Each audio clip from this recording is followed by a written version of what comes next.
മുത്തശ്ശൻ കണ്ടിട്ടുണ്ടോ ആദ്യത്തെ തൃശൂർ പൂരം? ആദ്യത്തെ തൃശൂർ പൂരോ? അതൊക്കെ കൊറേ കൊല്ലം മുമ്പല്ലേ മോളെ. ഒരു 1796-98 സമയം. അന്ന് തൃശൂരിൽ നിന്നും കുറെ ദേശങ്ങൾ ആറാട്ടുപുഴ പൂരത്തിന് പങ്കെടുക്കാൻ പുറപ്പെട്ടു. പക്ഷേ ആരും ഒട്ടും പ്രതീക്ഷിക്കാത്ത നേരത്ത് ഒരു ഭയങ്കര മഴ.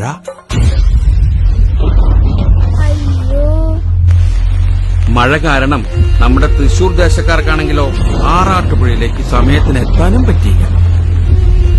അതുകൊണ്ട് അന്നത്തെ ആറാട്ടുപുഴ നാടുവാഴികള് തൃശൂർ ദേശങ്ങളെ പൂരത്തുനിന്ന് അങ്ങോട്ട് വിലക്കി.